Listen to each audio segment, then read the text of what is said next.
It's great to meet you. Thank you for taking a minute out today. I appreciate it. Yeah, thank you for having me. I really appreciate you putting me on. Yeah, you bet. So let's begin with 4 years ago, this pandemic was raging.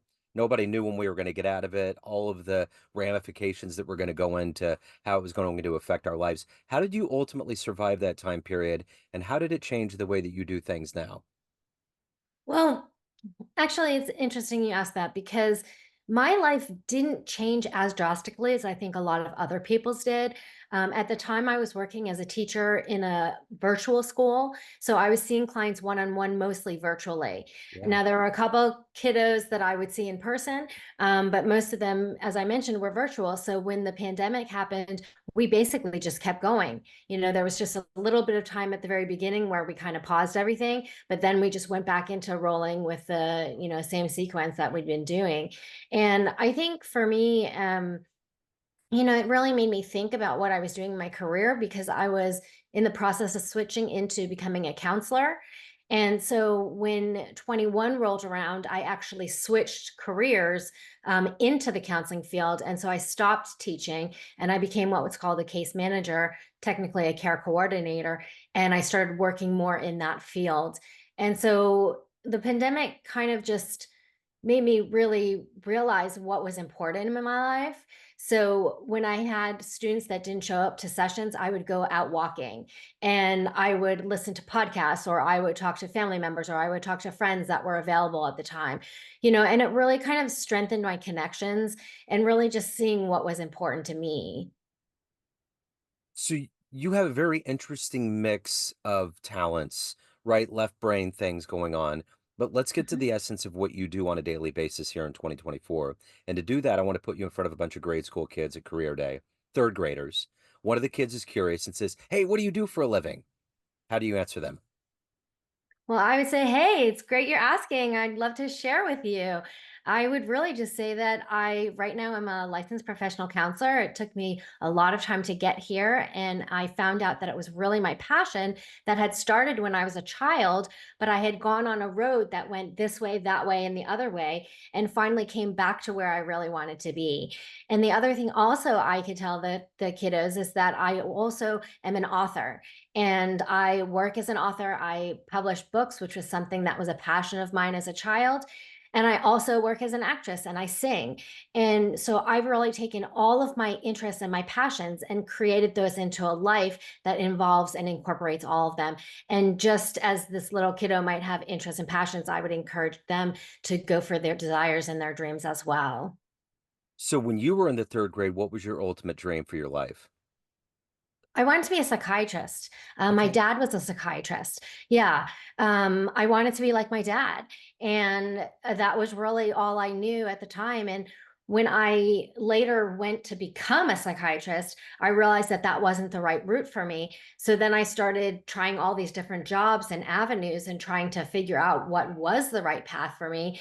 And then years and years later, I kind of came back around full circle and became a counselor, which is similar to being a psychiatrist, is just you don't prescribe medications. So, talk to me a little bit about where you were born and raised, and what were these seeds that were planted into you to sing and to act and to be an artist and an author, and then eventually get to the point now where you're a counselor? How did all of this kind of take root and become you? Well, I had a very nurturing family when I was a child. I had a loving father, a loving mother, a older brother that I looked up to, and my dad and my mom just really supported us in following our dreams and letting us do, what was important to us, and encouraging us to read and encouraging us to do our talents, so sing and act. Well, unfortunately, my dad died a week before I turned 10, so it kind of crushed my whole spirit, and I kind of then tried to become my dad when I was older, as in when I was in college, because I didn't know what else to do, and I kind of had these blindsiders on saying, well, you need to be your dad, not be like your dad, but be your dad was the phrase I kept saying to myself. And it wasn't until I came to kind of a crushing halt where I said, okay, you know what, you need to be you and start doing all the things you love again, because I had stifled all my creative side in college until I decided to pick up an English minor where I could write myself out of all the science classes I was taking.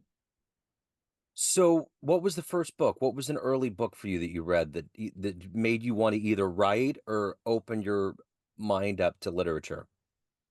Oh, the first book I really remember a lot is Mrs. Frisbee and the Rats of Nim by O'Brien. And it was a great story because it told of this family of mice that needed to get out of their home, and yet one of them was suffering the one of the kiddos was sick, and they ended up having these rats of Nim help them get out and get to where they needed to go. And it was just like this story of visualizations that I could really see and picture and get into the characters and really just believe in the story and believe in the ending of the book and just go through the whole process of what Mrs. Frisbee and the Rats of Nim went through. So, what about music? What was the first show that you saw that blew you away that made you think you wanted to be on stage? Well, actually, I have to tell you, Oklahoma was one of them. Okay. My dad took me to Oklahoma, and I was actually wearing the dress that was almost identical to what Lori, the main character, was wearing. And it was just me and my dad, and we went, and it was just so amazing. And I just loved going to Broadway with my dad, and it's so ironic that now here I am living in Oklahoma after seeing that show on Broadway and loving it so much. So, what ultimately brought you to Oklahoma? I mean, I would imagine coming from the coast and coming to the Midwest is a pretty big deal. Yeah, it was actually a job. I had decided that I was going to become a licensed professional counselor, and I had applied to a school. I was living in New Jersey at the time, and I was accepted into the program, but I didn't have a job. So I figured, oh, well, I'll take a job at the university and then I'll have a reduced tuition. Sounds logical, right? Yeah. But the thing was, they offered me a temporary position, and everybody's like, no, don't take it. It's going to end. You're not going to have a job. And I said, no, I'm taking it. I'm going to do it. And sure enough, it ended and I didn't have a job. So then I was trying to find out a job, and I decided I might go back into teaching because I wasn't teaching at that time. And my parents were at their neighbor's house in Tennessee and ran into a superintendent who lived in Oklahoma, and she became my mentor. And she was like, I really want you to move to Oklahoma. And I was like, well, I'm not moving to Oklahoma. And as the months went by and, I had guidance and everything, I ended up moving to Oklahoma. Very nice. So, who's been a hero for you? Who's been an inspiration for you in your life? I would definitely have to say my mom. She's really, I know it's maybe cliche to say that, but she's really always been there supporting me no matter what's been going on in my life. She never turns her backs on me. She always, comes to my aid when I need assistance or help. And, after my dad died, it was really just, having my mom to support me. So, I just found that she was somebody that I could talk to and I could experience life with. And I did, don't get me wrong, in my teenage years pull away, but then after, in college I started calling her all the time, and we've just become really great friends at this point, and just, I mean, more just mother daughter than just Yeah. friends. Yeah.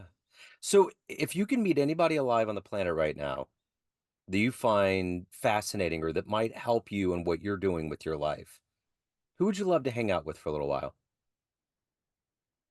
I'd love to hang out with Kay Redfield Jamison. She's the author of An Unquiet Mind, which talks about bipolar. And she actually was diagnosed with bipolar. She's a psychologist who teaches psychiatry classes at a university. And she herself went through bipolar. After she was working with her clients, she realized she was having the same symptoms as them.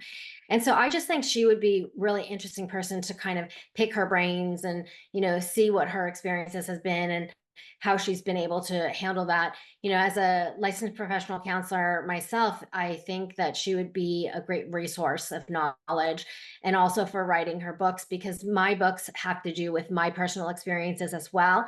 In all of my books, I put a story of personal example as well as tips sections for all of the readers. And so I feel like she does the same sort of thing. She takes her personal experiences and turns it into something to help other people, so that they don't suffer as much as she did.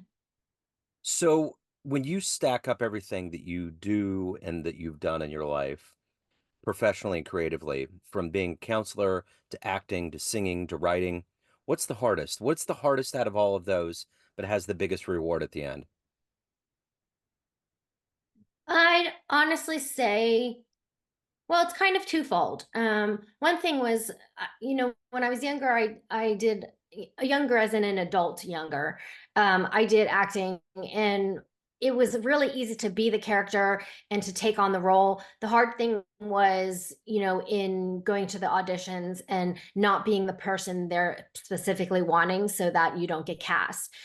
So going to a lot of difficult auditions was stressful.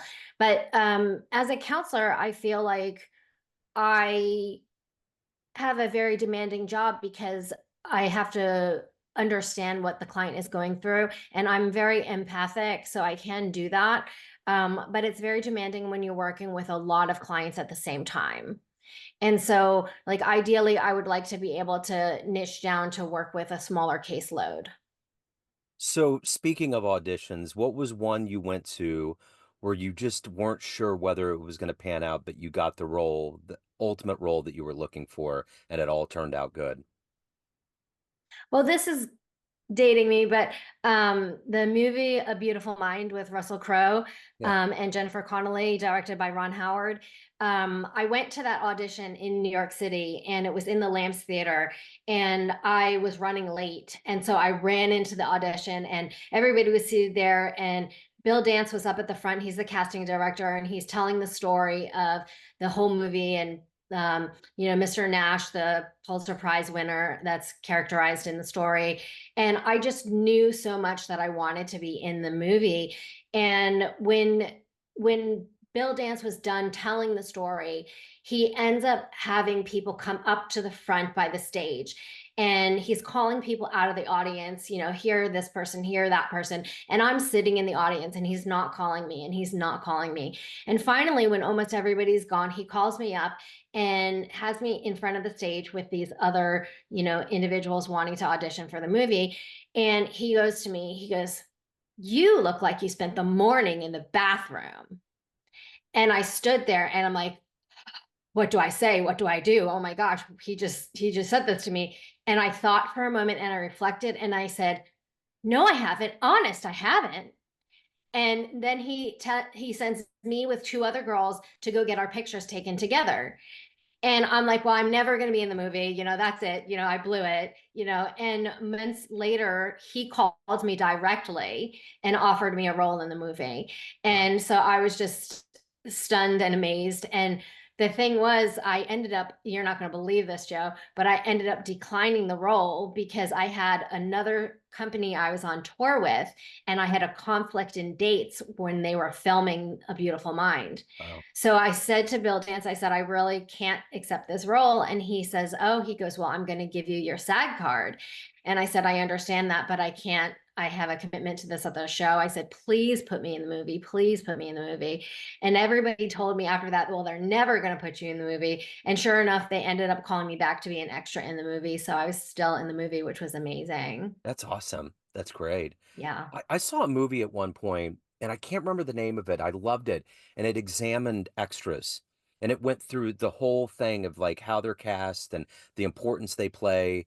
And I can't remember the name of the movie, but I always think about it. And I'm the kind of person that when I watch a movie, I get distracted by watching the fake conversations and all of this stuff that's going on behind. And sometimes I have to Uh-huh. rewind the part, but um, Yeah. so.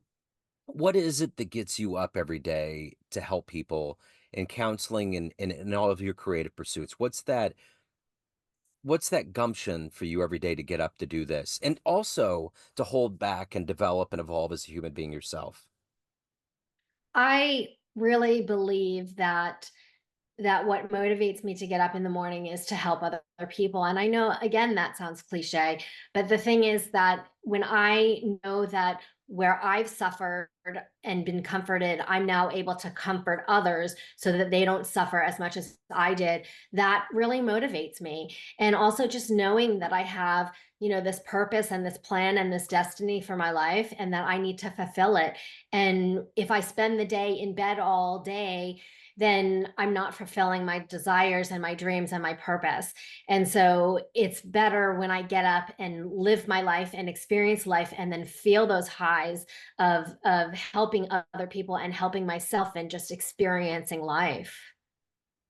So of everything, all the advice that you've been given in your life, what's the best advice you've ever gotten? I would have to say just to keep going, keep pursuing it and not give up, never give up. I have a Winston Churchill hat saying, never give up. And I think that that's something that's been really important to me because, there have been down moments. There have been times where I've struggled and I didn't want to get out of bed, for example. And just knowing that people are encouraging me to keep going and put one foot next in front of the next, and that things will work out and things will get better if they're rough, and things generally do tend to get better. So just pursuing it and continuing to pursue and continuing to move forward. There's a lot of people out there that have to make decisions if they're going to be a professional or an entrepreneur or, in the business world versus being in the arts or in the arts versus business. What is it? When did you make that decision in your life that you weren't going to be bound? You were going to be unbound with what you wanted to do, and you were going to do what you wanted to do as an artist and an author and as a counselor. When did that moment happen, and what has propelled you to do all of that in your life? I really think it was after struggling through all these different jobs that I was pursuing. I didn't have a career. I was just taking a job after a job, and one job wouldn't work, and I'd take another one, and another job wouldn't work. And then I'd go back to school, and then I'd start another job. And so I think finally I got to the point where I really felt that I needed to do what was right and important for me and follow that passion. And as an adult, I went back and sought a career counselor, and we really went through my interests. And as I had said before, it really brought me kind of full circle back to my interests when I was a child, and I started really pursuing those things and really incorporating my interests and my gifts and talents into what I was pursuing. And I really feel that that's the key, is to really find where your passion, intersects with your compassion, and just really combining the two so that you can do what you love. I remember being on an airplane one time, Joe, where I sat next to this gentleman, and he said to me, he says, "Well, you know what?" He goes, "Most people don't like their job 3 days out of the week." And I said to him, I said, "Well, I don't want to be that person. I want to love my job every day of the week." And I find when I am living up to my potential and working with people in a compassionate way, that I am helping those people, and that is helping me in return. So if you had a dream tonight and you ran into a younger version of you, say 17, 18-year-old version of you, and you could give that young version of you a piece of advice based on this life you've lived, the wisdom you've gained, what advice would you impart on that young version of you? I think I would say similar advice to what we talked about before, which is that to keep going and keep pursuing one step after the next. I would tell myself, it's going to be difficult. You are going to face rough times, and it's going to go up and down, but you need to just keep going and know that there's sunshine on the other side, in essence, and that if you keep going, you'll get through it. And there's this thing where we think about emotions, and the thing is that we think emotions last a really long time. Well, technically, they found scientifically emotions last 90 seconds. So the thing is, if you can get through those 90 seconds, then you can get past the emotion you're feeling and move forward. Now, the thing is, what people do is they go through those 90 seconds and then they ruminate over and over again that same thought, and encourage and continue that emotion because they keep ruminating over it. So I think the goal and the desire is to get through those 90 seconds and to let yourself place those emotions down so that you can move forward and continue pursuing and not giving up, and just, in general, living your life out to its fullest potential. So of everything that you've done and evolved into and accomplished in your life, what are you the proudest of? I think my second master's degree in counseling, clinical mental health counseling, it was something that I really had wanted to do. And I finally said, you know what, I'm going to do this for me because this is what is the right thing for me to do because it pursues all my goals and interests. And, I got straight A's all through it, and when I went to that graduation, I just felt so fulfilled that I had gotten through it, and I was working full time while I was going through the program, and it was just kind of like a dream come true because I really wanted it and I really pursued it and I made it happen, and now I'm a licensed professional counselor. So, really, that your dreams can come true. You just need to work hard at them to make them become a success. So what's the best thing about living in Tulsa, Oklahoma? I found some really good friends here and I really like my church. I'm very grounded in my faith, and I feel that it just enriches my life and gives me a purpose and helps me move forward. So, I really enjoy that about Tulsa. So, Karen, at the end of the day, everyone has a perception of you family, friends, clients, colleagues, everyone in your world, but you run the show. What's your perception of you? Who do you think you are? Well, I think I'm a child of God. I think I am a hardworking woman who has accomplished her goals and desires and dreams, and that I can do, what I need to do and what I want to do, and that I need to just keep pursuing, and that I have the ability to keep pursuing, and that I just need to remind myself of that and just be strong because I am a strong woman and I've accomplished a lot in my life. I've been through a lot of trials and I've gotten through them. So just to remind myself that I can do it and I can make it through. So, we get off this call, time machine pulls up to your house. You can go anywhere in the history of human time and see one event with your own eyes. Where are you going? Honestly, I probably want to go to the Last Supper and meet Jesus, Okay. you know, because I just, everybody has their own opinion on Jesus and their own opinion about religion and their own opinion about faith. And I don't pursue, or I don't give my faith to anybody else unless they want to take their faith and follow me. But I believe that that would be a really interesting environment to experience and learn from. So, all things Karen, where do they go? If anyone wants to reach out and get involved with all the myriad of talents that you have, where can they go? They can go to KarenEIverson.com, and they can reach me at info@KarenEIverson.com. My handles are all Karen E. Iverson as well. Okay, excellent. Karen, thank you. Thank you for your story. Thank you for your time. Keep doing the wonderful work. Thank you so much, Joe. Thank you for having me on. I really appreciate it. Absolutely.